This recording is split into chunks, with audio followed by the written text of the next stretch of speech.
Ladies and gentlemen, welcome back to Let's Dev. Today we continue to construct our clone about vegetation versus the undead.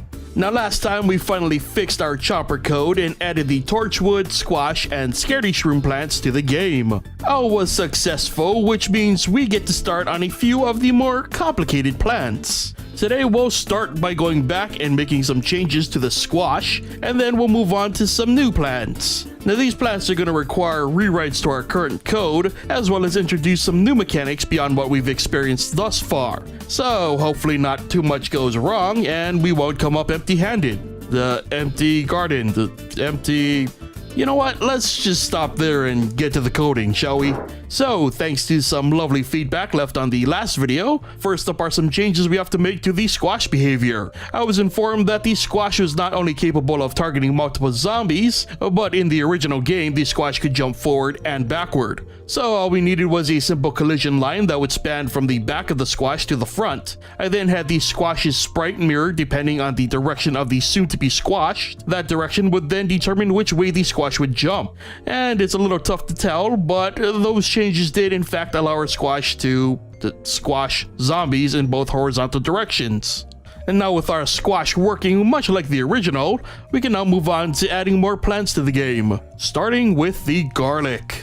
Any zombie foolish enough to chomp down on the garlic immediately regrets the decision. The affected zombie moves to a neighboring lane in the level and continues from there. To pull this off was going to require some changes to the way our zombie behaves, starting with recognizing the garlic specifically. Doing so would send the zombie into our new state, which would run through a sequence of events in order to move the zombie into their new lane. I thought the best way to do this would be to use a target variable and have the zombie's Y position determine the sequence's pacing. I also set up a restriction for the zombies to only change lanes within the play area. Unfortunately, I quickly realized just how bad of an idea it was to depend on positioning for this type of thing. Due to the mixture of bad math and how GameMaker reads numbers, this made relying on the Y positioning extremely unstable. So I brought back the good old state timer to keep track of things. From there, I set up several points that would trigger events such as re-enabling movement, doing the actual lane switch, double check a zombie's position and fix if necessary, and eventually return the zombie to their default state. This took a lot of trial and error to get working right because the timing was very important. We had to avoid repeating the sequence with garlic in the same initial column, while also avoiding adding even more checks to the code. Eventually, I was able to find a sweet spot which made for a very smooth transition for the zombies foolish enough to bite into some garlic. And so finally, we could move on to our next plant, another plant that would also require additional changes to the way zombies behave, the Hypno Shroom. Once a zombie munches on this plant, it gains a temporary hunger for zombie flesh instead of plants and human brains, I guess.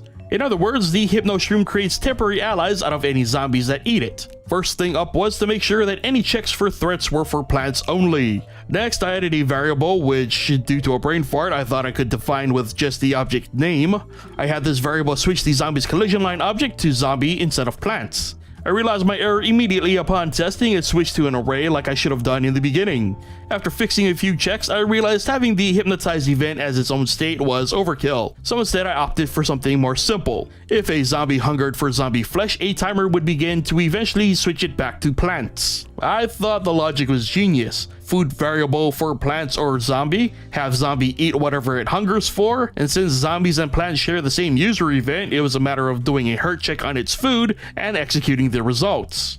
But weirdly enough, this did not work. In fact, even weirder, somehow I managed to code the zombie to not eat other zombies, but eat itself. How is this possible? I have no idea. Even now, as I'm recording this and reviewing the footage, I still don't understand it. If I had to guess, our collision line is somehow to blame for this undead Ouroboros situation. But at the time, I took this bizarre result as a sign that it was probably a good time to stop for now.